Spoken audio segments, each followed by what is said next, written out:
And that breaking news is out of Sacramento County. Some residents at an Orangevale apartment are being evacuated as sheriff's deputies are in a standoff. The sheriff's office says a man showed a gun when deputies tried to do a welfare check. The man is currently facing charges of lewd acts with a child under 14. This all happening on Madison Avenue. Let's go live right now. Sacramento County Sheriff's Office is actually speaking to press. Let's listen in. So it's going to depend on our SWAT team and what they see. Again, they've been trying to establish communication the whole time and have been unsuccessful so far. So there will come a point where we're going to have to go in. But again, we'll try every lower level method we can, using our drones, using any asset we can get in there to establish some sort of visual inside there without having to actually send bodies in. So that's that big, bad, scary military equipment we talk about. This is the drones. This prevents, again, our folks from being in danger when they don't have to be.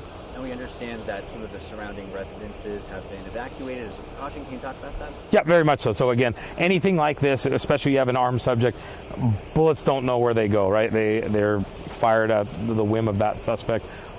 We want to make sure we take every precaution to keep them safe. So all the surrounding apartments and surrounding buildings were evacuated.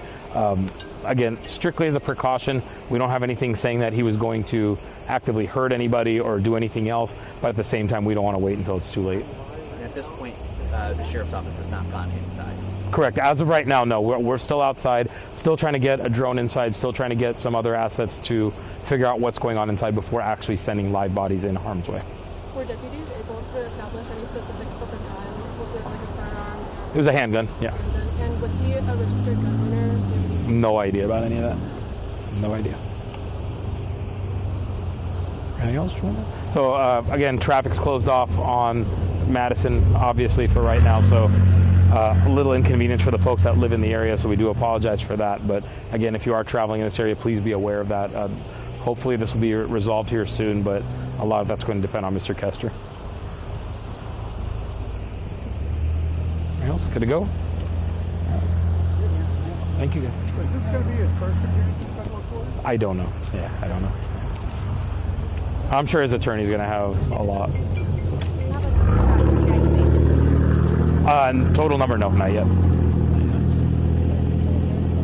I think people with loud trucks look for cameras. I know, or loud right? cars, like, and that's their entire happiness. Yeah. Thank you so much. Yep. All right, again, you were just listening in right there as the Sacramento Sheriff's Office Here, I'll do this too. spoke to media for the very first time. Here is what we do know. Again, just to recap, some residents at an Orangevale apartment have been evacuated as sheriff's deputies are right now in the midst of a standoff. The sheriff's office says that a man showed a gun. We now just heard that that gun was a handgun when deputies were trying to do a welfare check. And the man is currently facing charges of lewd acts with a child under the age of 14. You're looking at this map right here. This is all happening off of Madison Avenue, and traffic right now, as far as we know, and as far as the sheriff has explained, or the sheriff's office rather has explained, is that traffic right now is closed off of Madison Avenue. And we just heard the tail end of that press conference right there, but it sounds like the sheriff's office have not tried to physically enter that home just yet. They are trying to establish a visual, and they will be using a drone. They say that this is to negate the use of having to send in any manpower or other alternatives like using other military-grade equipment. At this point, they are trying to do as much as they can to just get a visual on the suspect. And we do have a crew down there at the scene. So for now, let's go to Orco right now, who again, I know you were just in the middle of that press conference, Orco. What else can you expand on at this point? Yeah, well, basically, this is still a very active investigation at this point. We were moved back a little bit just before the noon show started, but we want to show you down a little bit further.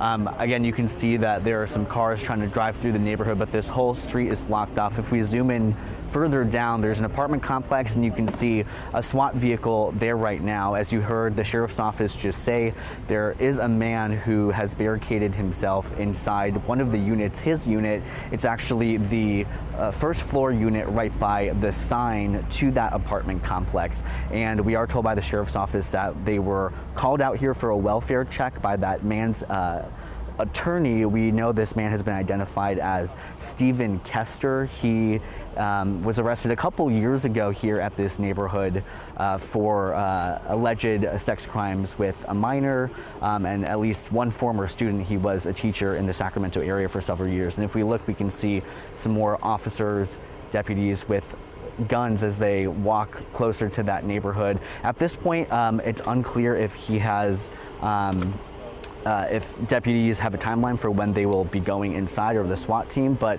we know when that welfare check was called, they arrived here, and Kester, according to the sheriff's office, came outside, was pointing a gun at himself, and was also stabbing himself with a knife, and then went back into his unit. Since then, they have not been able to establish any kind of communication with him. They've been trying to do that using various methods, but again, they have been unable to connect with him. But as you heard, probably from the sheriff's office, we were kind of cutting in the middle of their press conference there, but we learned that about 35 minutes ago, deputies did hear one gunshot fired from inside the unit. So at this point, it's unclear if that was a self-inflicted gunshot, if the gun just went off, or what exactly happened. Again, the SWAT team has not been able to go inside the unit just yet, but this is still a pretty active investigation, an active scene here as they try to figure out what exactly is going on. But we do know the good news is that no one else was inside that unit, and the surrounding apartments to that unit were evacuated right when the situation was unfolding. So we, of course, will continue to bring you updates as we learn more as the situation unfolds here on air and online. But for now, reporting live in Orangevale, Orko Manna, KCRA 3 News. All right, Orko, thank you so much for that live report. Really appreciate it. And as we get more details into the newsroom, we'll be sure to pass those along.